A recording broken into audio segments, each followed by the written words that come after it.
Update. My family wants me to join them for Christmas after disowning me over 8 years ago. Need advice on whether to go or not to go?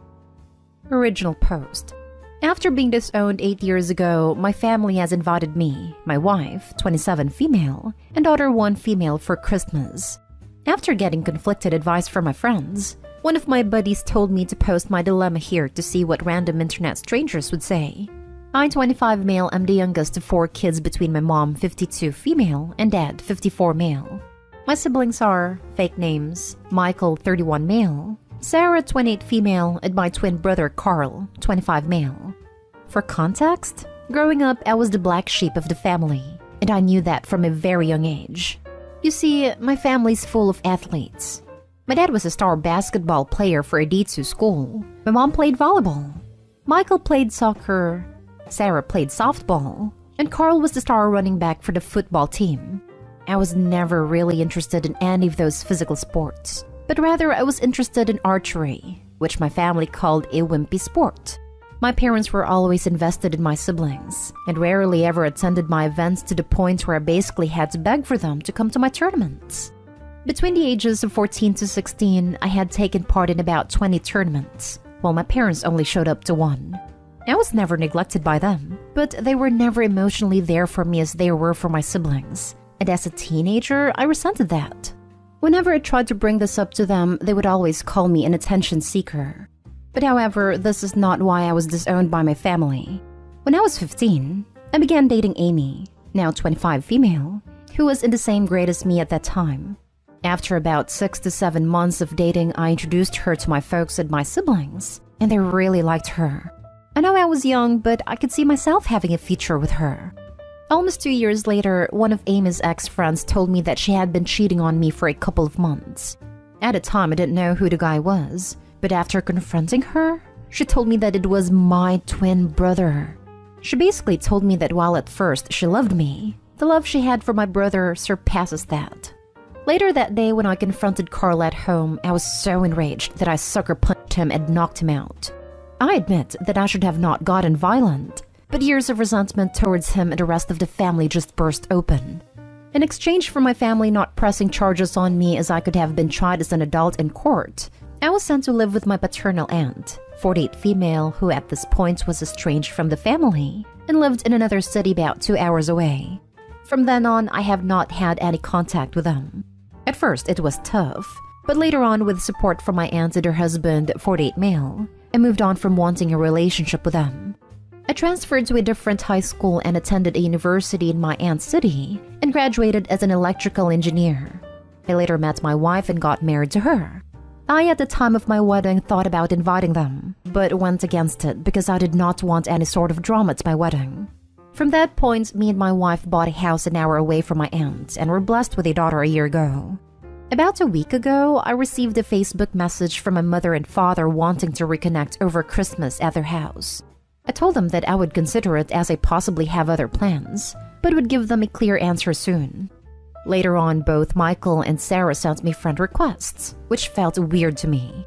My wife has told me that if I decided to go, she and my daughter would spend Christmas at my father-in-law's house, as she does not have to deal with unwanted stress as she is 2 months pregnant, and I agree with her. My question to those reading this is that, should I go and try to reconcile with my family or should I not? I am very conflicted on what to do. On one hand, they perhaps feel bad about what they did to me and want to apologize for what they did. But on the other hand, perhaps if I go there, they will try to make me apologize to Carl, which I do not want to. Any advice would be helpful. Now for the top advice before reading the update. I think you should go another time. Spend Christmas with your wife and child. Visit your family at a less stressful time to see if they have any ulterior motives. It might just be about them wanting to see their grandchildren and not so much about you, which would be hurtful to you. Yeah, I agree. Go another time. I was thinking the same thing. It could be something related to the grandkids. Spend Christmas with your wife and child. Christmas is too big of an event to meet them. Also, update us. I can't get this post out of my head. I can't imagine a parent kicking out their child who was betrayed by their other child. They might want to reconnect due to money, grandchild, I don't know. But it's weird that even his siblings texted Opie. I hope it's for good reasons though. I honestly wouldn't spend Christmas away from my pregnant wife for them. Maybe I'm missing something, but why Christmas? They could have reached out at any time and given you a chance to pick a convenient time as they're the ones trying to amend things. I don't know. It seems weird to me. I personally wouldn't go unless you desperately want them back in your life. Optics. They found out Opie has a kid and is successful, and now they're trying to heal the family so they don't look like trash who abandoned their son years ago. It's a trap. Notice they didn't open with any remorse or any sign of an apology. They want something. Money, free work, an organ, access to your babies, or just to look good to their friends. I'm not saying don't go, but keep your expectations low.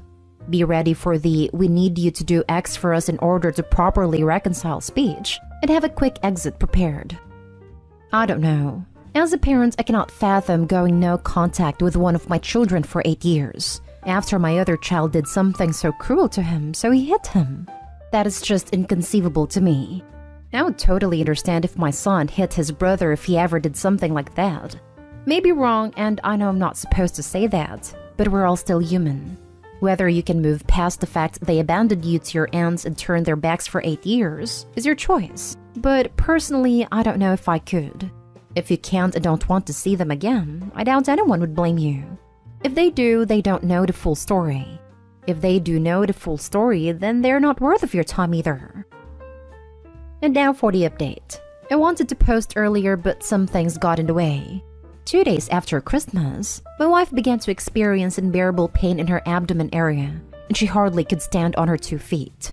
Me and her sister, a 30 female, rushed her to the hospital where we found out that my wife had suffered a miscarriage, and that the fetus had to be removed right away. Honestly, the worst part of me was explaining to my wife what had happened. Due to complications surrounding the operation, my wife was forced to stay for 2 more days. Honestly, I have been trying to stay strong for my wife and my daughter, but honestly, I'm struggling right now. On to the updates of the original post. Most of you that commented on the same day I posted told me not to spend Christmas with them because of the significance of that holiday. I agree, and decided I would spend the rest of the holidays with my wife. They never made time for me, so why should I make time for them? When I texted them this, I assumed they would try to argue with me, but rather they said they respected my opinion and could not wait to see me after the holidays. I began to do some digging into my family to try to figure out why they have reached out. Michael is a corporate lawyer who works for a major company in my hometown. But looking through his Facebook page, he has 2 daughters and was married to his wife in 2016. Sarah appears to be married to a doctor. She herself 8 years ago was studying to be a nurse, and they have a son together. I have a friend who lives in my hometown and has parents who are friends with my parents. When I asked her about Sarah, she told me that Sarah had divorced her first husband, the one she was dating 8 years ago, after he had committed mail fraud. Carl got married to Amy right after high school, and they have 2 kids together. I cannot exactly figure out what he or his wife does for a living through Facebook, but judging that they bought a big house last year in the midst of a pandemic tells me they're not really struggling. My dad seems to be going through a midlife crisis, and my mother is really into the wellness community. And then began to list the reasons of why they wanted to possibly reach out to me now. 1. Money. Unlikely because 8 years ago, my parents' combined salary was higher than my wife and my salary. And given that my siblings are not struggling financially makes me think money's not the reason.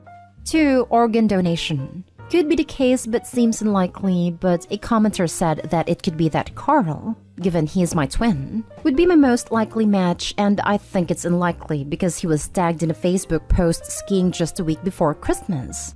3. Regarding my daughter. They could possibly be reaching out to me to have a relation to my daughter, but I honestly am not sure. My daughter is not the first granddaughter for my parents, so I do not know why they want to meet her. They most likely found out my daughter existed because my wife's Facebook account was public. She has since privated her account. I then contacted my aunt, the estranged one who took me in, informing her about the situation, and she explained to me why they were reaching out to me after all this time. To understand this situation, you need to understand why my aunt was estranged. My paternal grandpa, 79 male, and grandma, 76 female, had 4 children. My dad was the second oldest and my aunt was the third. My aunt after college came out to her parents as bisexual and began dating her girlfriend. My grandparents immediately disowned her and refused to have any contact with her. However, about 4 years ago, my grandpa began to reach out. About a month ago, my grandpa had been asking about me and what I was doing in life, and whether I was married or had kids. My aunt responded by calling my grandpa out for wanting to know about me after he supported Carl for what he did.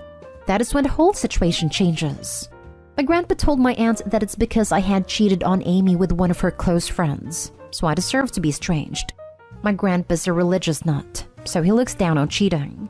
He had been told by my family that after the friend who I allegedly cheated with confessed to Amy, she went to Carl and Sarah for support and comfort. And when I found out about this, I confronted and brutally attacked Carl and Sarah.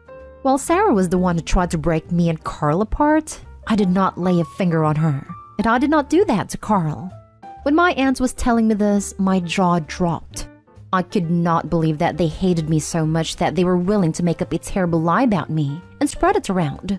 My aunt later told Grandpa the full truth and what truly happened, and my aunt told me he was shocked because he always thought Carl was a good kid. My grandpa then asked my aunt for my number, which she declined to give. I figured out why my parents and siblings wanted to get in touch with me. It turns out my grandpa had told my parents and my siblings that if they did not apologize for what they did to me and have me over for the family Christmas dinner, they would be cut off from his will. For context, he is a multi-millionaire. So that is why they reached out to me. Not to apologize about how they all wronged me in the past, but rather because if they did not, they would not get anything from Grandpa. What a bunch of greedy people. After hearing about this from my aunt, I decided to block all of them. Why should I respond to them? At this point, all of them are dead to me. I have a wife to support after what she went through, and a family that respects me and my in-laws. However, this does not end here, as 3 days after New Year's Eve, I received a call from an unknown number on my work phone. I'm used to getting calls from unknown numbers because of my career, but when I picked up, I heard my grandfather's voice. He most likely got my number from my company website. The first thing he did was apologize for not trying to get in contact with me for the past 8 years. He told me he was sorry that he could not be there for important events such as my graduation, a wedding, and the birth of my daughter. I was not really close to him before, so him cutting me off did not bother me. Later in the call, he told me he was so disgusted with the rest of my family that he is cutting them off his will and adding me to it. I honestly do not know how to feel about that, as the money would be helpful, but at the same time, I do not want him to use this as a way to force a relationship between me and my daughter. We talked for about half an hour. The way the call went made me think that perhaps I could build a good relationship with my grandpa, but then he told me something that got me really pissed. He told me that he was disappointed in that my daughter had not taken the family name. For context, after I got married to my wife, the issue of what last name to use as a couple came up. For some legal reasons, I was unable to change my last name to my wife's last name, but we decided as a couple that all of our future children would have her last name. I at this point unloaded on my grandpa, calling him a senile old man and many other hurtful things, and told him to never contact me ever again. The audacity of this man to say that after what I went through is something. I will not let him use the money I received in the will to control me. Even if I receive the money, I will donate it to a local charity, but he is a man of false promises, so this is unlikely. These past few weeks have been really tough for me, and I hope to make it to the other side. My wife has privated her Facebook account, and my in-laws have done the same. What they do to try to contact me is beyond me. Hell, they would probably hire a private detective to try to find me. I believe they do not know where I live, but you never know. I have thought to get a restraining order, but given that there are lawyers within the family means getting a restraining order will be hard. I did not really get any time to answer any questions given in my last post before it was deleted for some reason. I will do my best to answer any questions for the next day or two, but after this, I'm done using the site for a while. Thank you for all your advice, and I wish you all the best in this new year. I'm so sorry for your loss, Opie. I can't begin to imagine the pain you and your wife must be experiencing right now. Your family is just absolutely chock full of some of the worst a-holes I've ever heard of, and the effing audacity of them is unmatched. They do not deserve any more of your energy. Screw them all. I really hope they don't pursue you anymore and you can focus on your family at home. Thank you for taking the time to update us, and I will hold your family in the light. Thank you. Sorry for your loss. I hope your wife gets well soon. Your family's having a difficult few weeks. Don't let those people get you. I have to say, besides Grandpa's awful comments about the last name, at least the truth is out to make those people look bad. Grandpa can keep the money. If it comes your way before you do something, think about it when you are calm. You chose good people to be family. Your wife, daughter, in-laws, and aunt. They're all that matter. The others can go to hell. I'm sorry for what you've been through, and for the loss of your child. Remember, you have support and a family that loves you. You are wanted and loved by them. Even if your parents and siblings aren't those people, you are not alone. Seek professional support and help for yourself and your wife. It's a lot you've gone through. Unfortunately, due to the new variant, it has been delayed. Offloading on your granddad might have convinced him that your aunt was full of crap, and to give your family their inheritance. Especially since they tried to convince him that you're some barely contained psycho, and you offloaded at the first disagreement with him. You were well within your rights to be offended, but you just cut off your nose to spite your face there. The guy must be old. He's going to have old-fashioned values. Did you try explaining that it's something that's done in society nowadays, or did you see red immediately? To be honest, you've had a really rough time of things, and I imagine that must have been the straw that broke the camel's back, right? I just figured you might want a fresh perspective. Much love to you, man. I really hope your missus gets better quickly and your 2022 improves quickly. To be honest, right now I do not care how he sees me. I do not want to have a relationship with him on a basis on money. This may ruin the relationship my aunt and grandpa have, but to begin with, they never really had a relationship.